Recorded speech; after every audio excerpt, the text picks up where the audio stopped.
So, in college football, Oof. big upset of the week was Oklahoma going down to Kansas 38-33.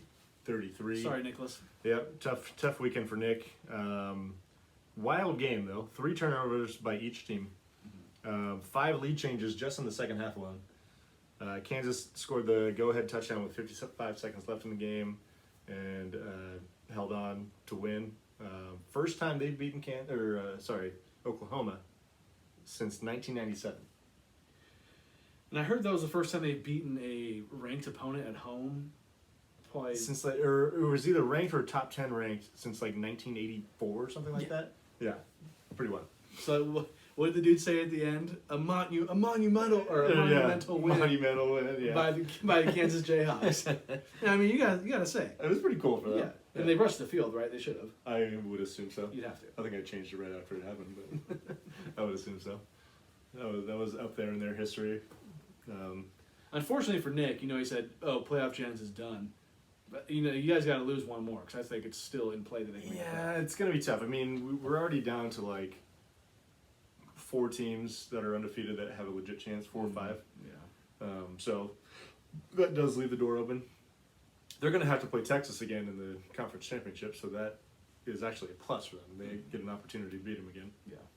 It's a plus for Texas too because they're going to get that chance to beat a good team. But yeah, I don't think it's totally over. But the chances just became a little slimmer for sure. Maybe next week. Yeah, maybe next week. USC on the other hand, they did avoid the 3-game losing streak by beating Cal 50-49. Of course, that game came down to a 2-point conversion attempt for the win by Cal in the final minute. Do you like that? Yes or no? If you had to pick one. I kind of don't. I don't mind it. Like you're from a Cal's fan perspective. Like, did you really want to go play another back and forth overtime game with USC? Like, did you feel like good about that, or did you want to try and get 3 yards for the win? I don't know. I don't hate it. I don't hate it for sure. I know you questioned it.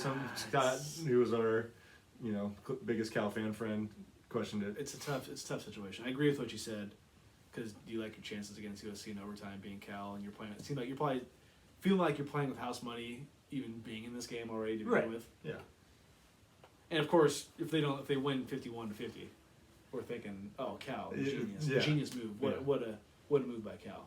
I don't know why every team that has nothing to lose doesn't just do this.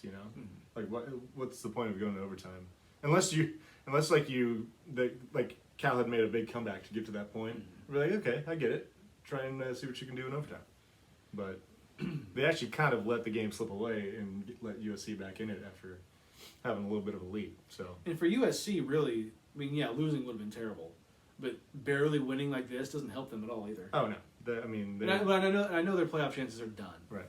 But just on paper, you're like, damn, you guys barely beat Cal. Yeah. It's just not. It was kind of almost a lose-lose for them because they win this game, but it's like, eh. Yeah. And if they would have lost, they would have lost. Yeah. No, there was nothing really great came out of this game for USC. I mean, Caleb Williams had a decent game for his standards. But yeah, I think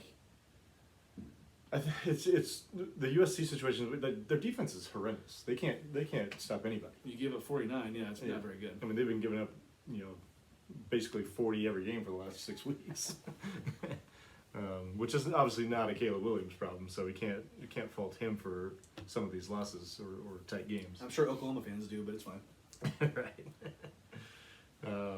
More Pac-12 news. Arizona did upset number 11 Oregon State 27-24 at home. And then, of course, Oregon. Game of the week. Game of the week, yeah. It didn't turn out to be so. They rolled over Utah 35-6. I think that's where College Game Day was, too. Oh, Tough scene for the Utes. Not good. And with that, let's recap our Week 9 picks. Gage, how'd you do?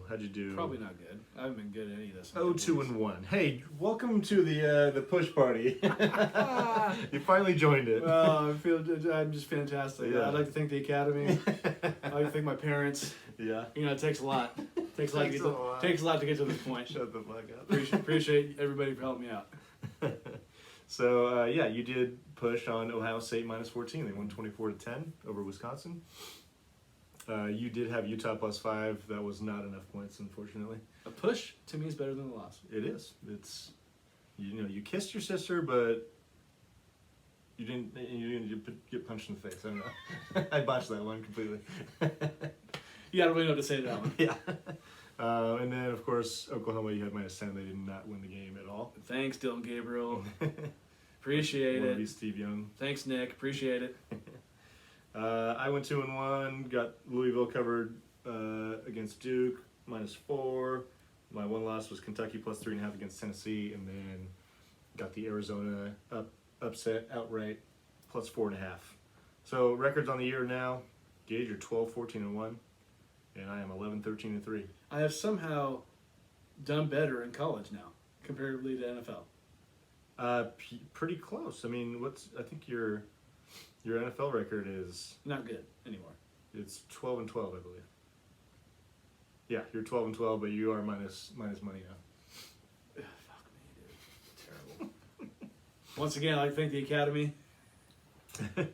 You got to have a tie this week. I need good week on both sides. Good week, love. Yeah. With that being said, I'm taking number 5 Washington -4 against number 24 USC. Michael Penis is going to do his thing. Jesus. I'm going number 10 Oklahoma -6 against Oklahoma State. What do they call that? Bedlam? Bedlam, yep. It's Bedlam. I always think Oklahoma Texas is Bedlam, but that's just That's the Red River. Red River rivalry. Yeah, those are Dylan Gabriel, I need you. I need you this week. bounce back season.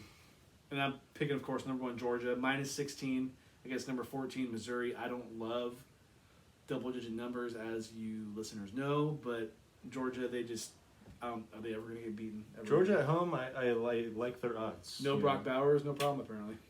Yeah, I think they'll be fine. Those are my money picks. Book it. Tell your bookie. Tell your parents. Oh, that too. Okay.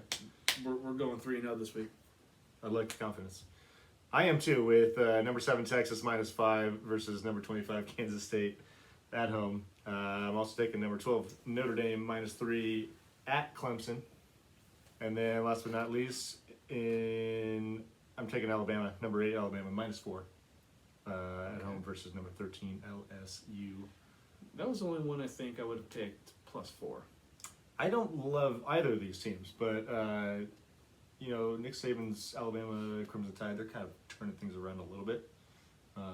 Brian Kelly, kind of a puss, so Me and my family. my family. So that's where I'm at. Are you feeling like 3-0 this week? 6-0. 6-0. Book it. All right, let's do it. I like that. That seems like a bold prediction, but I'm not putting any shots on it. No, not at all.